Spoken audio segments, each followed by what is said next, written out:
질문을 받겠습니다. 궁금한 거 있으시면? 아까 오바마 케어에 대해서도 아까 궁금하셨던 분들이 있으신 것 같고, 또 3차 세계대전에 관해서도, 정세에 관해서도 질문 있으시면 편안하게 궁금한 거 있으면 그 보험이 중개되잖아요. 네. 보험을 다 중개하잖아요. 네. 그 들어간 거를 국민들한테 어떤 식으로 주입을 이기 때문에 이게 다 그냥 보험 들어가는 거예요? 그러니까 미국의 이제 의료보험법이 어떻게 그 시스템이 어떠냐면은 처음에 미국 그 정부에서 주장했던 것은 정부 기관에서 의료보험을 담당하는 기관을 만들겠다라고 얘기했어요. 만들겠다라고 얘기했는데 미국의 의료보험 회사들이 있거든요. 의료보험 회사들이 이렇게 4-5개가 예를 들어 있다고 하면 그 4-5개에 더해서 정부가 정부 기관을 하나 만들겠다라고 얘기하고 정부 기관으로 이제는 다 가입을 해라. 처음에는 그렇게 얘기를 했어요. 처음에는 그렇게 얘기를 했는데 이제 그 공화당도 반대를 하고 그리고 이미 그 미국 보험에 가입되어 있는 사람들 중에 그 미국 보험회사가 돈을 많이 내는 고소득층 사람들은 거기서 주는 그 서비스가 괜찮거든요. 예를 들어서 우리나라도 삼성 같은 경우는 뭐 괜찮잖아요. 물론 내는 비용들은 많지만 보험료는 많지만 그래서 미국의 고소득층 사람들, 중산층 계열에 있는 사람들은 불만이 없어요. 불만이 없는데 문제는 미국에서 이것을 이제 정부로 이제 바꾸겠다, 정부 관리로 바꾸겠다라고 얘기하니까 이 사람들이 우리는 못한다. 왜냐하면 정부 관리로 바꾸게 될 경우에는 보험료는 자기는 똑같이 내는데 그 보험료를 내는 것에 비해서 그 서비스의 질은 내려가거든요. 왜냐하면 그 많은 사람들을 한꺼번에 다 관리를 해야 되니까. 그러다 보니까 이제 이런 사람들이 반대를 하게 되고, 또 이제 이 사람들이 반대를 하게 되니까 공화당도 이제 반대를 한 거죠. 그래서 미국에서 바뀐 법이 마지막으로 바뀐 것은 어떻게 된 거냐면, 그렇다면 우리가 정부 기관은 안 만들겠다. 그 대신 그 사보험사의 모든 그 사람들이 다 가입해라. 예를 들어서 미국 같은 경우는 보험료가 너무나 비싸서 저소득층 사람들은 병원을 못 가요. 아예 보험이 없기 때문에. 저도 이제 유학생으로 이제 오래 살았는데 아파도 병원을 못 가요. 너무나 비싸니까 참는 거죠. 계속 참는 거죠. 대부분 그래요. 근데 미국 사람들은 자기가 그 식료품에 쓰는 비용보다 한 2-3배가 되는 비용을 보험료로 사용을 하고 있기 때문에 그래서 바뀐 법은 그런 다 민영화된 그 보험회사도 정부가 가입을 해라. 그리고 저소득층 사람들은 우리가 아주 싸게 가입하게 해줄게. 대신 가입하게 해줄게. 그래서 결국 이 모든 그 민영회사들에게도 가입을 하게 하고 근데 물론 가입을 하게 되면은 이 가입된 회사들은 예를 들어서 그 회사에 소속되어 있는 병원에서만 그 혜택을 볼 수가 있어요. 그래서 이제 소속되어 있는 병원으로 가는 거죠. 그 병원이 아니고 딴 데로 가면은 보험 혜택을 못 받으니까요. 근데 이제 그 보험 혜택을 받는 그 병원들은 너무나 많은 그 환자들을 받아야 되고 그렇기 때문에 질적으로는 굉장히 많이 떨어지게 되죠. 질은 굉장히 많이 떨어지고 줄도 많이 서야 되고 하루 종일 기다려서 미국은 지금도 병원에 가기 위해서는 2-3일 전에 예약을 하고 가고 그래야 되거든요. 근데 이제 그런 것들이 더 좀 힘들어지겠죠. 그리고 이제 거기서는 어떻게 관리를 하게 되느냐. 이미 미국에서는 그 전자화 시스템을 지금 바꾸고 있어요. 전자화 시스템으로. 그래서 예전까지만 4년까지만 해도 이제 병원에 가게 되면은 그 차트에다가 이런 종이 차트에다가 자기 이름을 쓰고 그래서 이런 것을 다 서류로 보관을 했거든요. 그런데 이제는 작년부터 컴퓨터에다가 이제 다 자기가 가면은 컴퓨터로 다 작성을 해요. 자기 병력하고 또 마지막에 왔던 것과 지금 현재의 어떤 기록들을 그것만 작성하는데 한 5분 정도 걸리는 것 같아요. 5분에서 10분 정도. 그래서 다 이렇게 전자화로 바꾸고 있죠. 그래서 내년부터는 아마 이제 벌금이 들어가게 될 거니까 아마 이런 공지문들이 이제 오고 있다 생각합니다. 지금 미국에 생활하는 사람들 중에 있는데 예. 미국에 유학 가 있는 사람들이라든가 예. 아니면 여기 유학을 간다든가 예. 거기에 교회에서 공동체에 있는 분들은 거기에서 또 이렇게 믿음의 생활을 또 하겠지만은 근거를 한국에나 이렇게 두고 있는 사람들, 네. 그런 사람들이 있어서 지금 현재 좀 예의주시해야 되나요? 현재 어떤 현상이 얘기되나요? 네. 문제. 친 문제에 관련해서요. 제가 미국에서 계신 분들을 보니까 두 부분으로 나눠진 것 같아요. 첫 번째 부류는, 이거 오버마식을 이제 하니까 이제 미국을 떠나자. 이런 분들이 계시고요. 또 한 부류는, 믿음을 지키자라는 분들도 계세요. 미국에 남아서. 그리고 아직 마지막으로 한 부류는, 아직까지 이것이 그 짐승의 표다라는 것에 대해서 확신이 없으신 분들도 계세요. 근데 저는 이 짐승의 표고 이 벨트에 관해서는 하나님의 좀 은혜가 필요한 것 같아요. 이것을 여러분이 들으셨을 때 믿어지셨잖아요. 근데 믿어지신 이게 은혜거든요. 여러분이 막 믿으려고 해서 믿은 게 아니라 이게 믿어지신 거잖아요. 이 부분이 하나님의 은혜고 그분들이 아직 하나님께서 은혜를 받지 못한 거기 때문에 긍휼한 마음으로 기도해 주셔야 돼요. 여러분에게 주셨던 그 은혜를 그분들도 받을 수 있도록. 너무 안타깝죠. 그리고 가능한 한 이런 메시지들을 전해주시고, 이런 메시지 전하실 때 오해를 많이 받으실 거예요. 말씀에도 그렇게 되어 있고, 이단이라고 또 그런 소리를 들으실 수도 있으실 것이고, 뭐 어디 이상한 데 가는 거 아니냐 이런 말씀 들으실 수도 있겠지만, 그러나 정말 하늘에서는 그 산돌이 높을 것이고, 하나님께서 이런 메시지가 마지막 때에 양식을 나눠주는 자들을 귀하게 생각하시기 때문에 더 믿음으로 전해주시면 오히려 하나님의 그 성령의 역사하심을 더 볼 수 있지 않을까 생각합니다. 또 다른 질문 있으시면 그 동해에서 세계적으로 지금 뭐 이렇게 그 정도도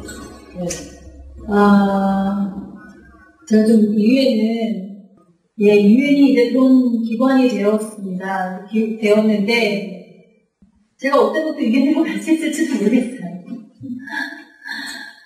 저는 원하지 않거든요. 저는 원하지 않고, 저는 가고 싶지 않은데, 하나님이 또 그렇게 인도하실 수 있지 않을까, 이런 것 때문에 제가 좀 많이 기도하고 있습니다. 저는 가고 싶은 마음이 없는데, 유엔에서 세계정부뿐만 아니라 정교통합 운동도 너무 열심히 하고 있죠. 너무 열심히 하고 있고, 특히 이제 평화에 관련해서 굉장히 목소리를 많이 내고, 통일교가 주축이 돼서, 통일교가 그 워싱턴 포스트라고 하는 그 미국의 가장 크고, 저명한 많은 학자들이 거기에 이제 칼럼을 내는 것을 굉장히 이렇게 특권으로 생각하거든요. 그런데 이제 그걸 회사를 운영하고 있죠. 통일교가 아니라 통일교가. 그래서 근데 그 통일교의 세력이 유엔에도 굉장히 많이 미치고 있고요. 특히 미국의 그 고위직에 있는 분들에도 굉장히 많이 미치고 있습니다. 그분들이 또 평화라는 이름으로 그 학자들 가운데도 심포지움을 굉장히 많이 하세요. 그래서 이제 예를 들어서 이제 저 같은 교수나 아니면은 이제 이런 사람들은 항상 저희가 리서치를 할 때 펀딩이 필요해요. 어디서 이렇게 펀딩을 해주셔야 저희가 리서치를 시작을 할 수가 있는데, 이런 펀딩을 해주는 데가 통일교라는 거죠. 평화를 목적으로 이런 피스 스터디를 해라.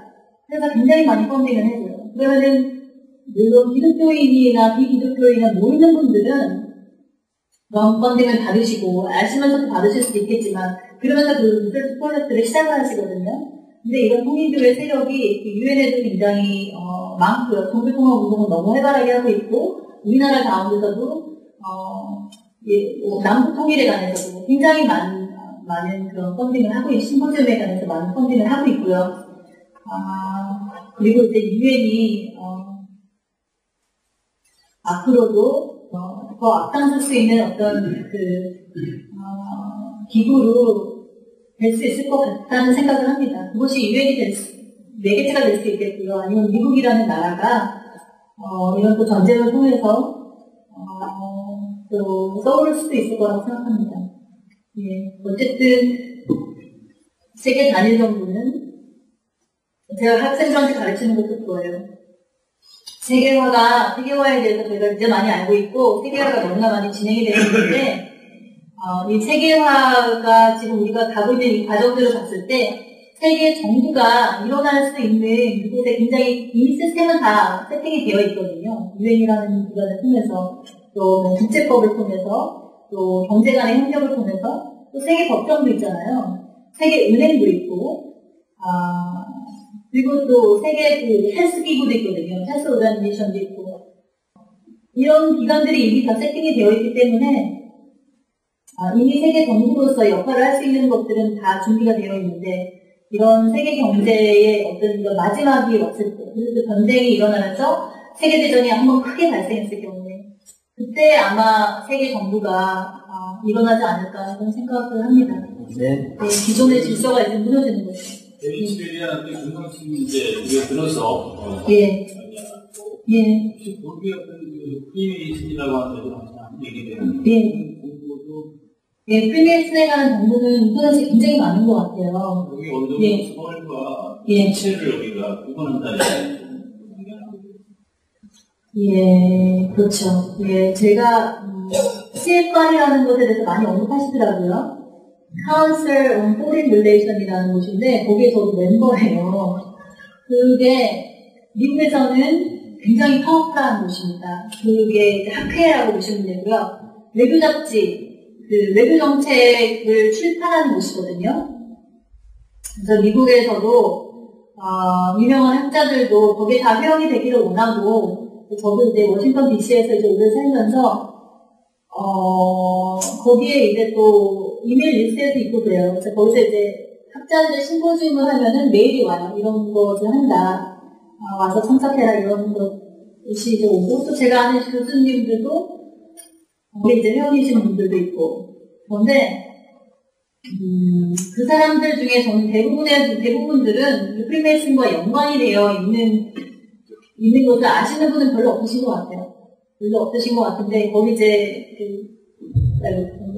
고위층으로 올라갈수록, 피니크슨이나 이런 분들, 올라갈수록, 그런 분들은 아시죠. 근데 그 밑에 있는 분들은 잘 몰라요. 그냥 이 단체가 영향력이 있는 단체고, 유명한 단체고, 미국의 외교를, 백악관에서 외교가 이루어지는 것이 아니라 여기서 이미 결정이 돼서 백악관으로 영향을 주는 그런 단체라는 거, 그렇게 힘 있는 단체라고 인식하는 정도인 거죠. 그래서 과연 프리메이슨이 어느 정도가 가설이고 어느 정도가 진짜일까. 거기 그 내부에 계신 분이 이제 얘기를 이렇게 해주시면 아실 텐데, 저도 그 부분에 대해서는, 저는 모르겠어요. 저는 정확히는 모르겠지만, 제가 객관적으로 밖에서 봤을 때, 프리메이슨이 가지고 있는 그 영향력이 우리가 아는 것보다 너무나 크고, 이게 마치 이제 너무나 커서 그 바위를 계란으로 치는 그런 적인 것 같아요.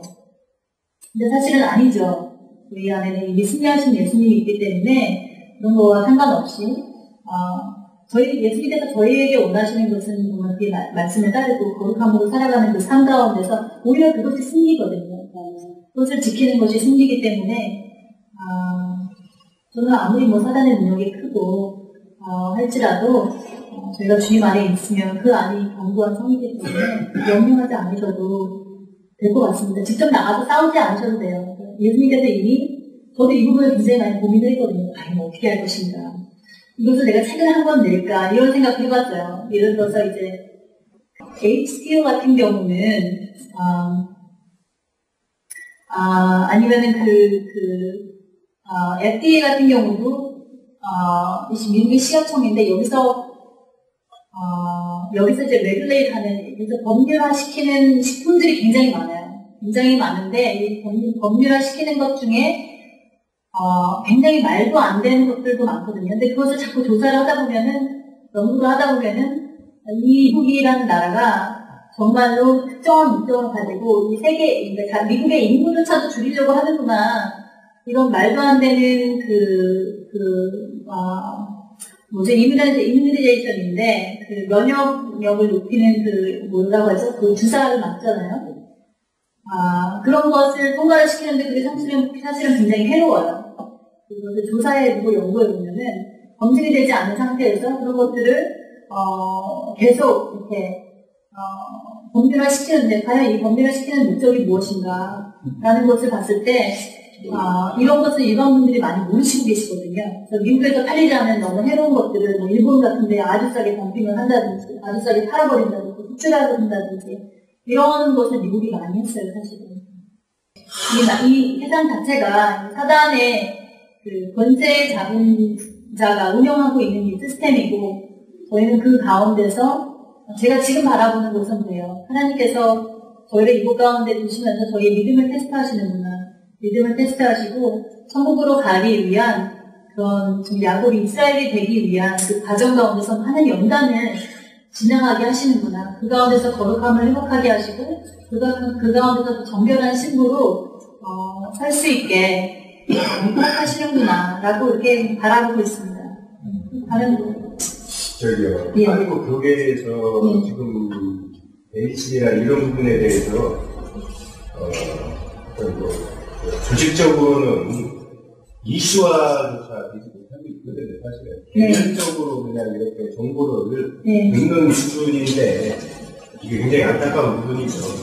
미국 같은 경우는 가령 교계는 어떤 조직적으로 반발하는 그런 움직임이 좀 있나요?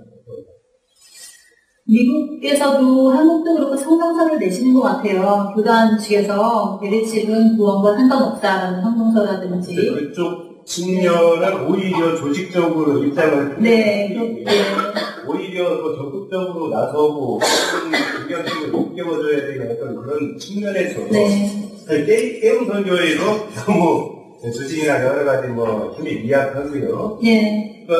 그 반만 측면에서의 어떤 조직적인 움직임. 너무 중요한 질문이신 것 같아요.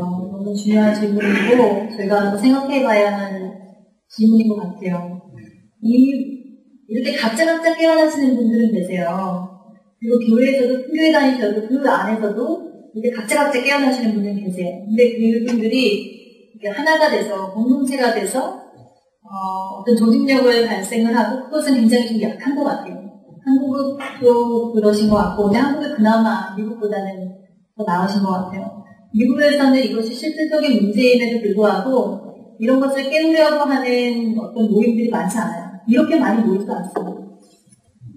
그래서 그런 부분들에 대해서는 앞으로 고민을 하시고, 왜냐하면 이 환란이 다가오거든요. 7년 환란이라는 그 때는 하나님께서 이미 정하신 것이고 정하셨기 때문에 돌이킬 수 없는 것이고, 그러한 의미에서 이제 오바마도 당선이 됐다라고 저는 생각합니다. 오바마가 당선이 됐을 때 이미 심판이 정하셨구나, 저는 이렇게 봤어요. 미국의 심판이 정하셨구나.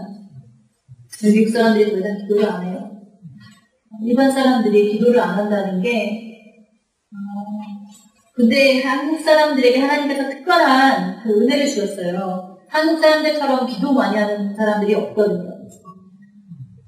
한국 사람들처럼 새벽 기도를 이렇게 열심히 하는 나라도 별로 없어요. 미국은 새벽 기도가 없어요. 한국 교회만 있죠. 그렇기 때문에 미국에 있는 사람들 중에서 깨어있는 사람들이 미국 사람들은 또 그렇게 많진 않아요. 아주 숫자가 적어요. 한국에 비해서. 한국 분들이 오히려 더 관심을 가지시고 한국 분들이 전도지도 만들어가지고 보내시고 이러신 분들이 많아요. 그래서 아마 저희 나라에 아켄젤러 선교사님이 오셨던 것처럼 미국에서 오셨던 것처럼 이 마지막 때에 한국이 미국에 다시 선교할 수 있는 나라가 되지 않을까, 한국인들을 통해서 그런 생각을 또 합니다. 그런 조직력은 너무나 필요하다고 생각하고, 이런 의미에서 게임 선교회나 이런 선교단체가 더 조직력에 대해서 하나님의 인도하심도 구하고 또 마지막 때 이제 구원의 방주의 역할을 할 수 있는 그런 곳이 되기를 제가 바라는 마음이 있어요. 베리칩이 한 마리 표가 이런 객관적인 근거에 의해서는 믿음이 대상인가요? 베리칩이 이제 짐승의 표다라는 그 구절이 이제 계시록의 13장 말씀 때문에 저희가 이제 주시를 하는 거죠.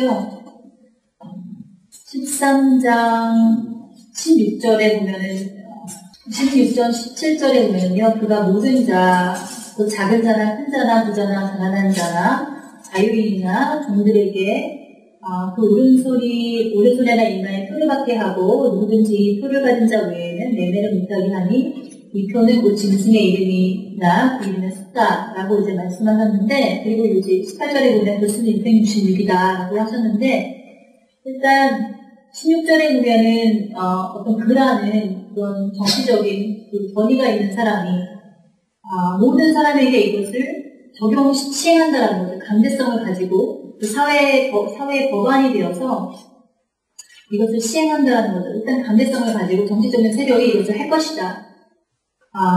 라는데 지금 미국이 그러고 있다라는 것이죠. 그리고 이것을 받는 그 위치가 그 오른손이나 이마, 아까 전에 그 FDA에서 그 판결 공직을 봤을 때도 그 판이 박혀 있잖아요. 그것도 또 다른 이상적인 곳이 이제 이마라는 곳인데, 이런 위치에 대해서도 성경에서 이미 이것을 말씀해 주시고 있다는 거.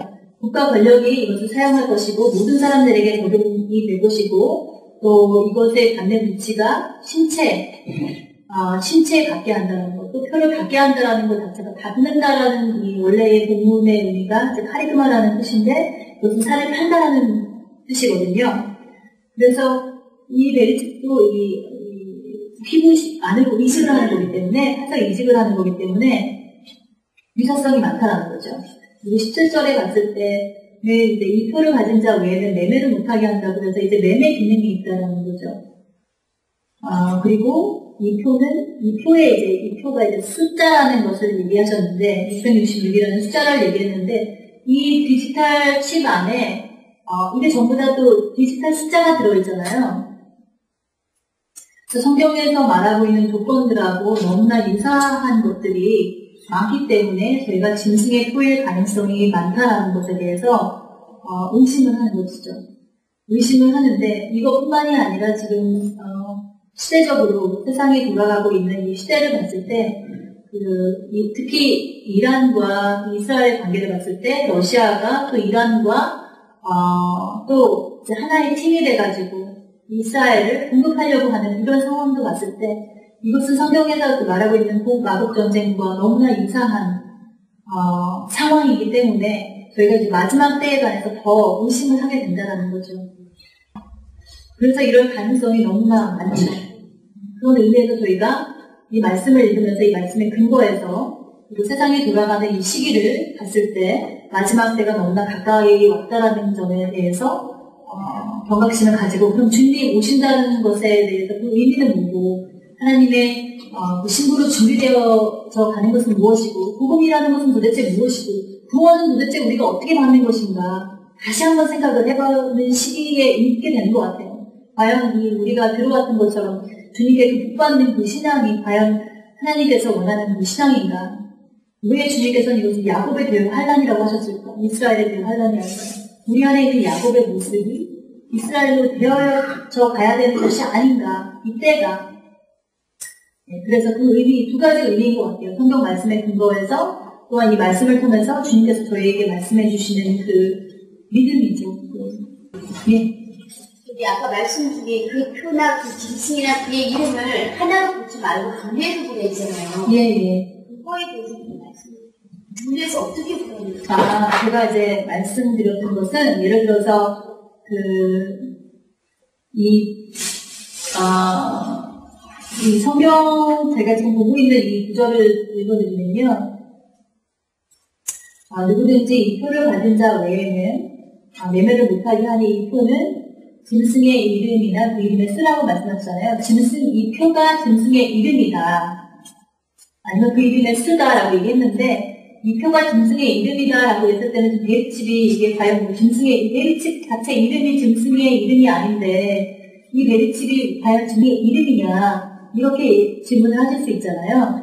그런데, 성경 원래 본문 그 킹제임스 버전에 의하면, 이 표는 짐승의 이름이라고 얘기하지 않고, 이 표나 짐승의 이름이나 그 이름의 숫자나라고 이제 다르게 분리를 시켜서, 이 이름, 베리칩이라는 것 자체가, 어떤 짐승의 이름, 예를 들어서 교황이라고 한다면, 교황이 짐승의 이름이라고 한다면, 아니면 오바마가 짐승의 이름이라고 한다면, 아니면 그 적그리스도가 아직 드러나진 않았잖아요. 누가 적그리스도인지.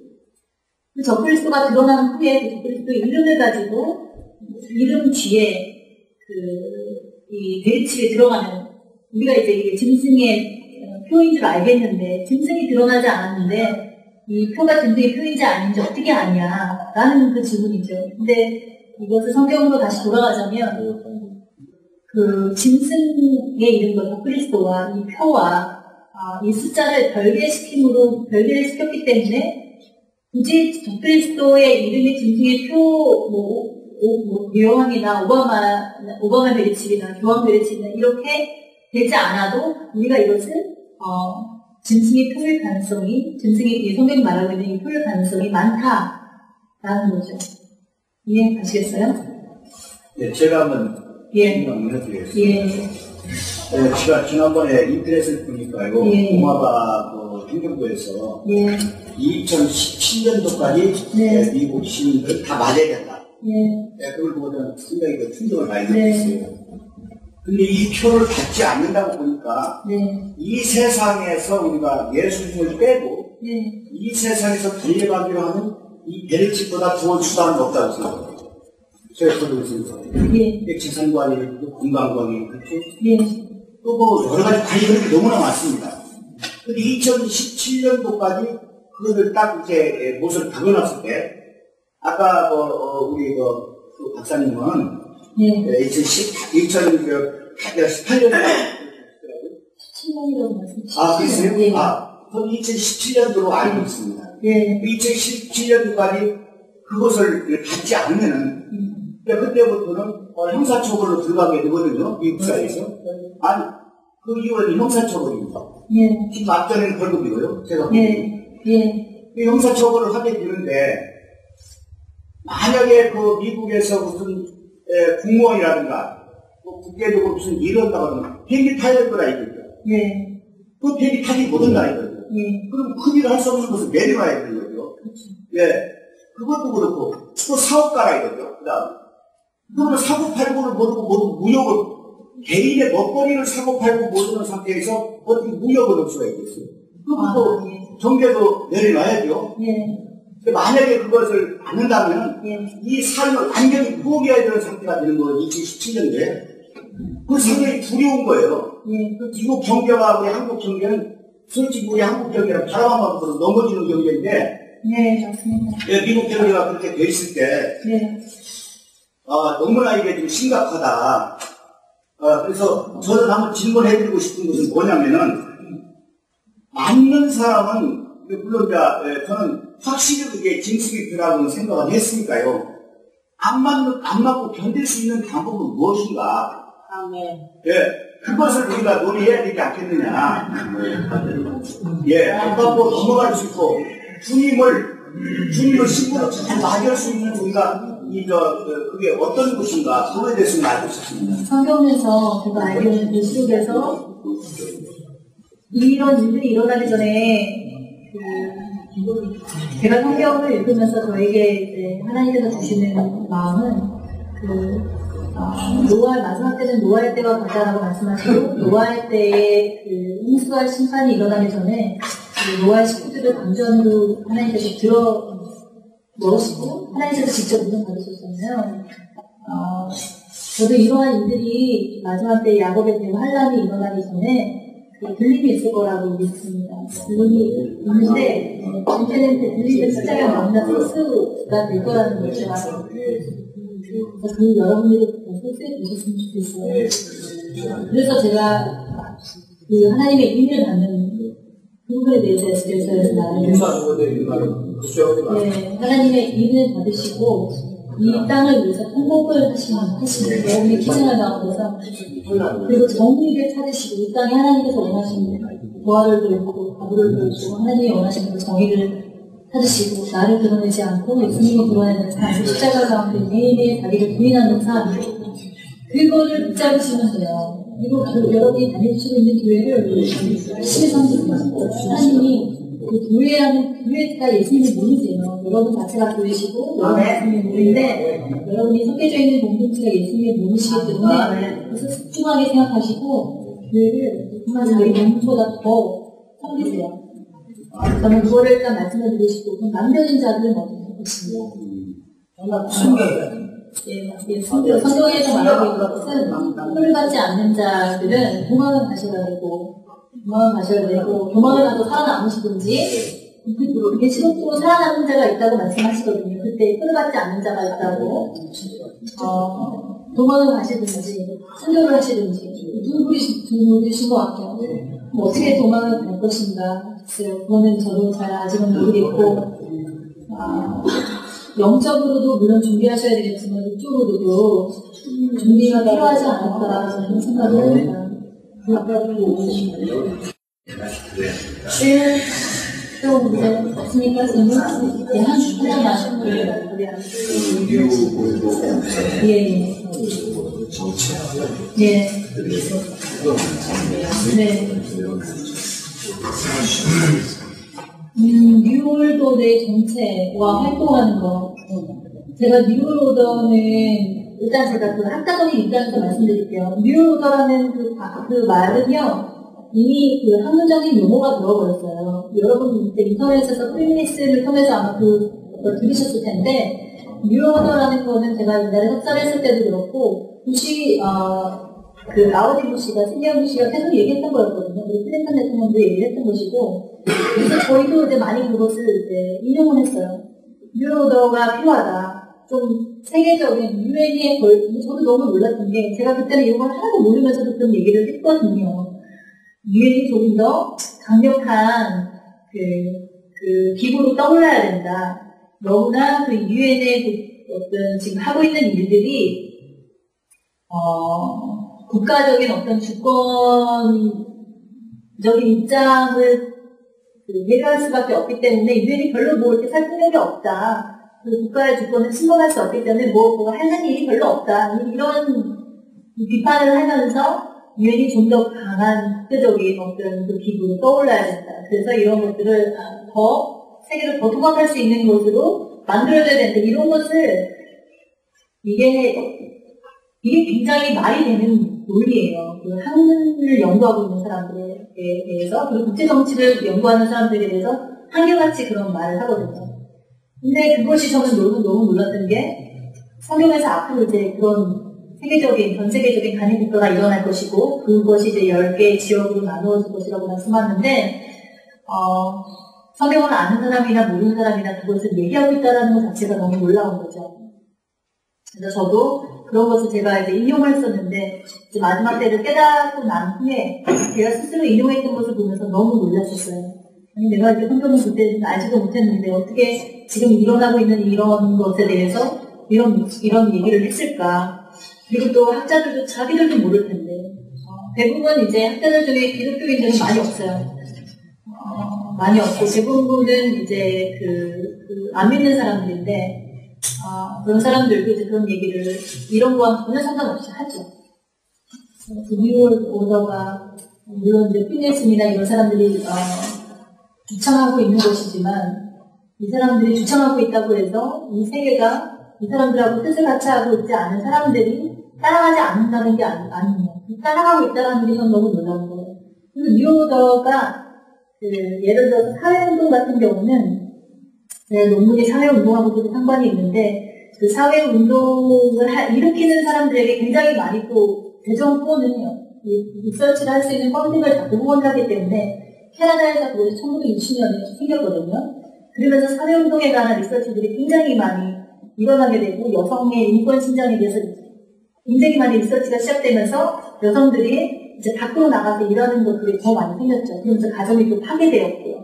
근데 뉴오더는 그런 것을 목적을 가지고 이런 사회운동을 연구하는 사람들에게 돈을 자꾸 주면서 이걸 더 연구해라. 그래서 우리에게 리서치를 가져와라. 그래서 그 사람들이 결국 책을 쓰고 글을 쓰고 이제 이러다 보면은 그것이 또 이론으로 발전하거든요. 그럼 이론으로 발전하게 되면은 저희같이 젊은 학자들은 그것을 다 공부를 해요. 독보이기 때문에 다 공부를 하고 그것을 토대로 해서 또 자기 의견을 또 말하죠. 그래서 이것이 정말 거기에 속해 있던 속해 있지 않던 하나님의 정한 그 역사 가운데 우리가 이렇게 흘러가고 있는 것 같아요.